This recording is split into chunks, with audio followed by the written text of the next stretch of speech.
Students a very warm good morning to all of you. Dear student, आज इस lecture में हम बात करने वाले हैं about some P block elements, और उस पी ब्लॉक एलिमेंट में बच्चे हम बात करेंगे किसकी? बोरॉन फैमिली की। तो बच्चे अगर हम बोरॉन फैमिली की बात करते हैं तो सबसे पहले हम बात करते हैं कि बोरॉन फैमिली में कौन कौन से एलिमेंट्स इंक्लूड होते हैं। तो ये सबको मालूम है कि बोरॉन फैमिली में बोरॉन, एल्यूमिनियम, गैलियम, इंडियम, एंथेलियम और लास्ट एलिमेंट की बात अगर हम करें अन ट्राइयम, जिसका एटॉमिक नंबर 113 यानी कि 113 होता है। तो स्टूडेंट अगर हम बात करें बोरॉन का एटॉमिक नंबर होता है 5, और अगर मैं इसमें 8 प्लस कर दूं तो मुझे मिल जाएगा एल्यूमिनियम का एटॉमिक नंबर। अगर मैं इसे 18 प्लस कर दूं तो मुझे मिल जाएगा गैलियम का एटॉमिक नंबर।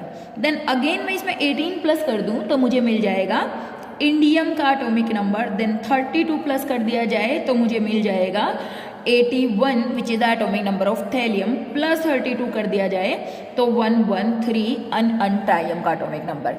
तो डियर स्टूडेंट, मैंने ये इसलिए बताया कि YB plus 2 8 18 18 32 and 32 to find out the atomic number of next element, because कि अगर हमें फर्स्ट एलिमेंट का एटॉमिक नंबर मालूम है तो हमें फिर सबका एटॉमिक नंबर क्रैम करने की जरूरत नहीं है कि गैलियम का कितना है, इंडियम का कितना है, थैलियम का कितना है, या किसी और एलिमेंट का कितना है। तो dear student, first let we talk about the electronic configuration of these elements. उससे पहले आप चाहें तो थोड़ा सा जनरल अबंडेंस के बारे में देख सकते हो कि ये किस किस फॉर्म में एग्जिस्ट करते हैं। जैसे बच्चे अगर हम बोरॉन की बात करें तो बोरॉन 510 एंड बोरॉन 511 दो आइसोटॉपिक फॉर्म में एग्जिस्ट करता है। सिमिलरली बोरॉन ऑर्थोबोरिक फॉर्म में एग्जिस्ट करता है, H3BO3, बोरेक्स की फॉर्म में एग्जिस्ट करता है, कार्नेलाइट की फॉर्म में एग्जिस्ट करता है। इसी तरीके से अगर आप एल्यूमिनियम की बात करते हो तो एल्यूमिनियम क्या है, क्रायोलाइट की फॉर्म में एग्जिस्ट करता है, Na3AlF6, यानी कि वेरियस फॉर्म्स में आप ये बोल सकते हो ये नेचर में क्या करते हैं, एग्जिस्ट करते हैं। So let we talk about the electronic configuration of these elements. तो बच्चे अगर हम बात करें नोबल गैस लिखने के बाद इनका जो जनरल इलेक्ट्रॉनिक कॉन्फ़िगरेशन होता है that is NS2NP1, because the last electron entry into the p orbital, that is why they are known as p block element. और जो लास्ट हम बात कर रहे हैं यहाँ पर, क्योंकि हम बिल्कुल 13 ग्रुप की बात कर रहे हैं तो इसीलिए p में सिर्फ पहला इलेक्ट्रॉन एंटर होता है, एक इलेक्ट्रॉन एंटर होता है, तो n की वैल्यू 2 से 7 कुछ भी हो सकती है।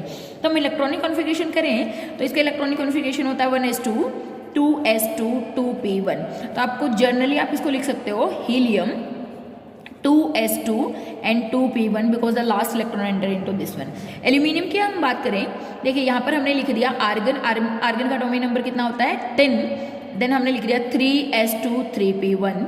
यहाँ पे हीलियम नियोन, सॉरी यहाँ पे मैं लिखूंगी नियोन नॉट आर्गन, नियोन का 10 होता है, आर्गन का 18 होता है। आर्गन यहाँ पे मैं लिख दूंगी 3d10 4s2 4p1। देखिए यहाँ पर मैंने 3d10 क्यों लिखा, क्योंकि आप याद करिए यहाँ से हमारा d ऑर्बिटल शुरू हो जाता है, यहाँ से हमारा क्या शुरू हो जाता है, d ऑर्बिटल, यहाँ से 3d, यहाँ से 4d, यहाँ से 5d और 5d के साथ यहाँ पर 4f, सिमिलरली यहाँ पर 5f और यहाँ पे साथ में क्या 6d।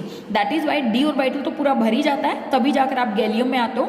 यहाँ पे जो जिंक होता है उसका एटॉमिक नंबर 30 होता है, तो यहाँ तक पूरा भर ही जाता है 3d10 तक। बट हमने लिखा कि इसमें 3d10 आर्गन हो गया 18 और then 10 then this and this, ठीक है। उसके बाद हम हीलियम नियोन आर्गन, उसके बाद हम बात करते हैं कौन सा आएगी हमारी noble gas, that is krypton. यहाँ पर अगर हम बात करें जीनोन, यहाँ पर अगर हम बात करें रेंडोन, ठीक है। यहाँ पे फिर हम भर देते हैं 4d10 5s2 5p1। देन हम यहाँ पे भर देते हैं, देखिए 4f में 14, 5d में 10, 6s2 6p1। देन हम यहाँ पे भर देते हैं 5f14 6d10 7s2 and 7p1। तो this is the journal electronic configuration. तो डियर स्टूडेंट, इलेक्ट्रॉनिक कॉन्फ़िगरेशन करना बहुत ज़्यादा आसान है, ठीक है।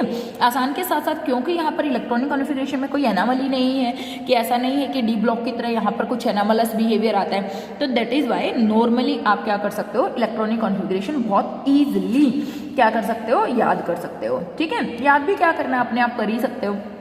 नेक्स्ट जो प्रॉपर्टी है let we talk about the atomic size of these element. और अगर हम बात करें एटॉमिक साइज का, यहाँ पर बहुत इंपॉर्टेंट आप बोल सकते हो ऑर्डर है, क्योंकि यहाँ पर एक्सेप्शन हमें एटॉमिक साइज में देखने को मिलती है, दैट इज वाई ये इंपॉर्टेंट हो जाता है। तो यूजुअली अगर हम बात करते हैं बेटा, डाउन द ग्रुप जाने पर हमने ये पढ़ा हुआ है कि जैसे जैसे आप नीचे जा रहे हो हर बार नई शेल ऐड होती है, दैट इज वाई नई शेल ऐड होने के कारण एटॉमिक साइज भी बढ़ता चला जाता है। जैसे मैं कह दूं कि अगर पहले मेरे पास न्यूक्लियस है, सिर्फ पहली शेल है K, फिर L, फिर M, फिर N, फिर O एंड सो ऑन, आप देखोगे एटॉमिक रेडियस क्या होती चली जाएगी, इंक्रीज होती चली जाएगी। बट यहाँ पर हमें देखने को मिलती है कुछ एक्सेप्शन। अगर मैं आपसे बात करूं boron, aluminium, gallium, indium and thallium की एटॉमिक रेडियस की, तो बच्चे बोरोन जो होता है उसकी एटॉमिक रेडियस जो होती है वो होती है 85 पिकोमीटर। देन एल्यूमिनियम की एटॉमिक रेडियस होती है 143 पिकोमीटर। देन गैलियम की होती है 135 पिकोमीटर, इसकी होती है 167 पिकोमीटर एंड देन 170 पिकोमीटर। तो बच्चे अगर हम बात करें ये जो रेडियस मैंने यहाँ पर लिखी हुई है, तो आप देख रहे होगे कि यहाँ से यहाँ पर क्या हो रहा है, इंक्रीज, बट सडनली आप देख रहे हो जब मैं यहाँ से यहाँ आ रही हूँ ये साइड इंक्रीज हुआ, बट जब मैं यहाँ से यहाँ आई तो एटॉमिक रेडियस क्या हो गई, डिक्रीज। फर्दर मैं जब यहाँ से यहाँ आई या यहाँ से यहाँ आई, एटॉमिक रेडियस क्या हो रही है, इंक्रीज।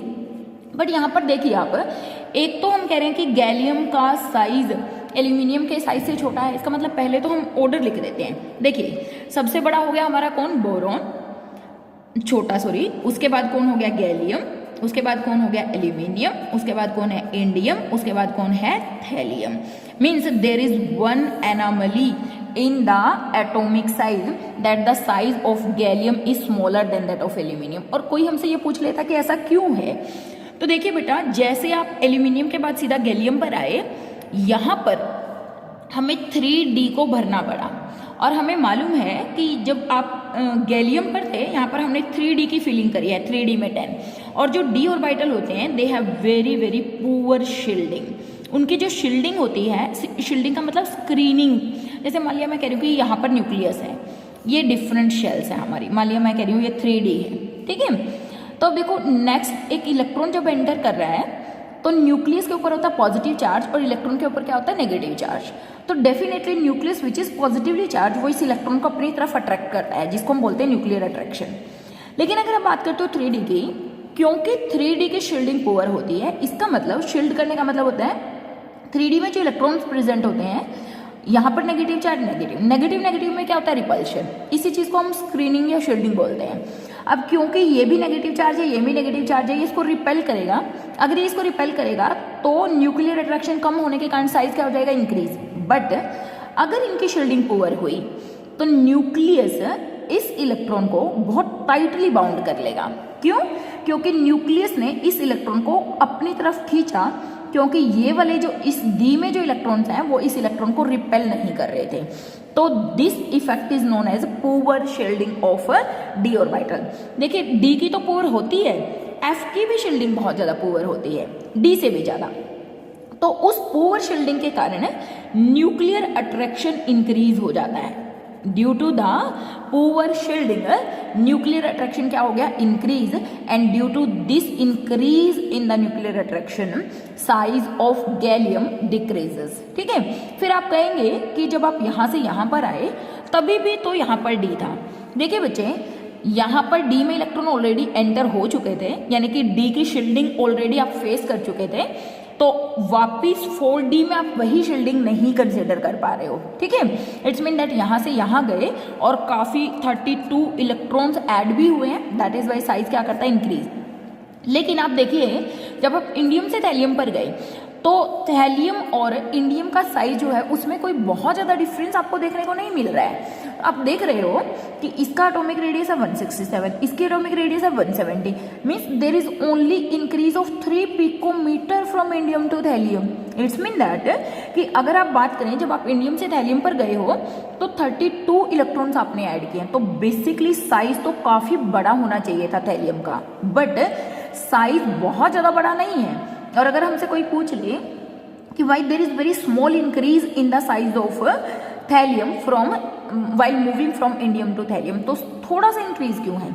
तो बच्चे यहाँ पर हम आ जाएंगे 4f की शील्डिंग के बारे में बात करने के लिए। तो हमने कहा क्योंकि जब आप यहाँ से यहाँ पर आए 4d तो चलो काम कर ही चुका था, ठीक है, 5d के बाद इसको भी हम बेसिकली इतना ज़्यादा कंसिडर नहीं करेंगे क्योंकि डी ये ऑलरेडी इनकी पुअर शील्डिंग है। लेकिन जब आप बात करते हो 4f की, तो 4f अगर यहाँ पर 4f है तो 4f की शील्डिंग तो 3d से भी बहुत ज़्यादा पुअर है, जिसके कारण न्यूक्लियर रिडक्शन काफ़ी बढ़ जाएगा। और साइज बेसिकली देखो घट तो नहीं रहा है, लेकिन जितना इंक्रीज साइज में होना चाहिए था, देखिए इसका साइज तो 200 से भी ज़्यादा होना चाहिए था, 200 पिकोमीटर से भी ज़्यादा, लेकिन बहुत थोड़ा इंक्रीज हुआ। तो this is again due to poor shedding of f orbital electron.